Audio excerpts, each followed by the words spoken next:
Within the annals of history, there exists a chapter that reverberates with profound resonance, the Eichmann trial, the name Adolf Eichmann reverberating with a chilling legacy. His role as the orchestrator of the final solution transcended his bureaucratic facade.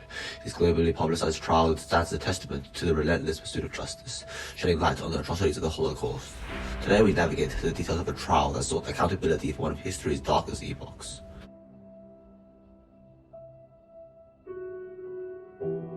According to official Nazi documents, Otto Adolf Eichmann was born on the 19th of March 1906. He led a relatively uninteresting childhood and moved to Austria when he was 7. Like many others, he would become involved with right-wing politics. In particular, according to historian David Cesarari, he joined Hermann Hitler's right-wing group, the Jungfrauenkämpfervereinigung. Ultimately, according to Nazi records, he joined the Austrian branch of the Nazi Party on the 1st of April in 1932 and joined the SS. However, as the party was banned in Austria in early 1933, he moved to Germany. Here in 1934, he was requested to transfer into the Sicherheitsdienst, the SS intelligence agency. His big break occurred when he was invited to join the Jewish arm of the SD.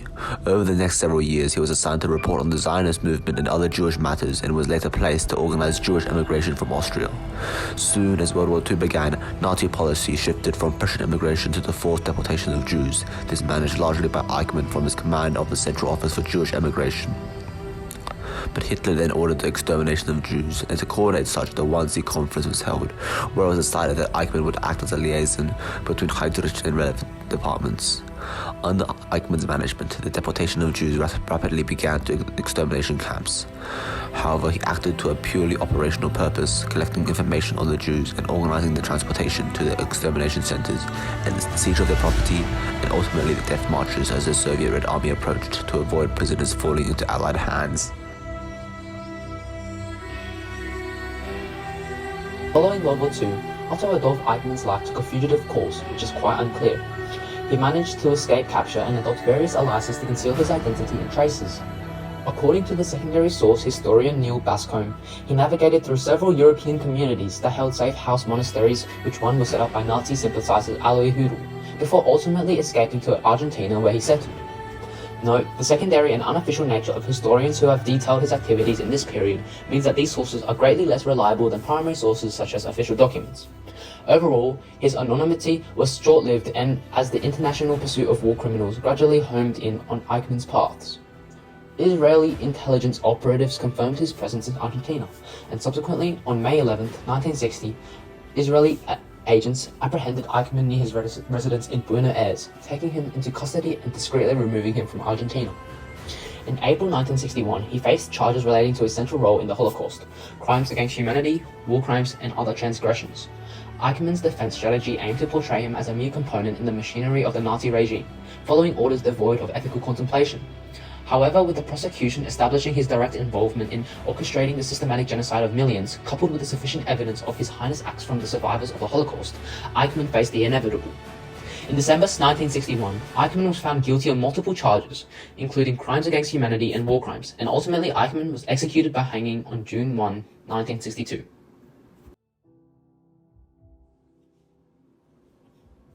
Eichmann's criminality is epitomized by the immense suffering his actions inflicted upon a multitude of victims under his supervision. One stark illustration of his malevolent influence can be found in the transportation and mass murder of innocent individuals. Records indicate that Eichmann zealously organized the efficient assembly, deportation, and extermination of Jews, condemning them to inhumane conditions and eventual death in concentration camps. Survivor Elie Wiesel, author of Night, described such trauma as haunting. "Never shall I forget that night, the first night in the camp, that turned my life into one long night, 7 times sealed." Here, he refers to the Jewish Kabbalah, exhibiting the inevitable, and not even God nor the Jewish Bible will save him. Another survivor, Primo Levi, wrote about the eternal suffering caused because of the Holocaust. "Auschwitz isn't outside of us, but it is all around us, in the air. The plague has died away, but the infection still lingers, and it would be foolish to deny it." This underscores such desecration of human values, regarding them as a mere medium for an infection to decimate the entire population. Thus, despite serving as a mere cog in a machine, Eichmann's instrumental role in meticulously planning and executing the Holocaust unquestionably defines him as a criminal of the highest order. His orchestration of these atrocities demonstrates his criminality and the trail it leaves, the physical trauma and the psychological anguish endured by the survivors, and its everlasting effect. Ultimately, despite the damage he caused upon millions of people, Eichmann's trial can be viewed from an alternate perspective, this being the normality of Eichmann's person. primary sources of the Eichmann trial, including observers Hannah Arendt and Moshe Perlman, have noted the uncanny normality during their examination of Eichmann.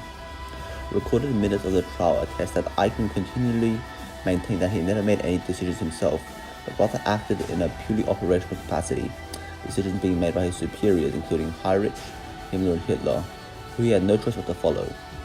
In his execution pardon plea, he states that there is a need to draw a line between the leaders responsible and the people like me forced to serve as mere instruments in the hands of leaders. Yet despite his maintaining his innocence and his legitimate detachment to some extent from the autonomy of his actions, conflicting evidence revealed his underlying anti-Semitism. First of all, primary witness Joel Brandt reported during the trial that he was approached by Eichmann and offered the lives of 1 million Jews for 10,000 trucks to be used on the Eastern Front, as well as other vital goods. This was confirmed by Eichmann himself. Such a decision was not made directly by his superiors. Eichmann made the decision himself, supposedly as part of his operational duty.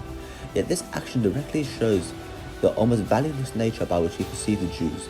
Participating in the blood for goods conveys his view of Jews as subhuman, merely instruments of currency. Such humanizing views are further shown in his statement, "I will leap into my grave laughing because the feeling that I have 5 million human beings on my conscience is for me a source of extraordinary satisfaction," as reported by his deputy Dito Wismacini. Such shows that his care for Jews is even further extremely minimal, that he does not care about the extremely large value of 5 million lives. Ultimately, while this directly attests to some degree of his guilt, some historians have attributed his extremely racist views, combined with his continued normality, to the dangers of conformity and the capacity for tyranny within all of us, when we are subject to the propaganda, systemic discrimination, and blind belief in authority. Such a reflection was one greatly promoted by Hannah Arendt, whose controversial book, Eichmann in Jerusalem, a report on the banality of evil, detailed her belief on how the most heinous acts could manifest from a detached adherence to sinister orders. While Arendt was a primary source of the trial, her position as a secondary source to the actual war and its context results in a possible tendency to create bias, further contributing to the controversy of her opinions. The Eichmann trial serves as a beacon of hope, a testament to the resilience of human spirit, and a poignant reminder that the pursuit of justice stands as a solemn obligation, and yet at the same time it acts as a warning of the dangers of social forces, exemplifying the true damage they can cause.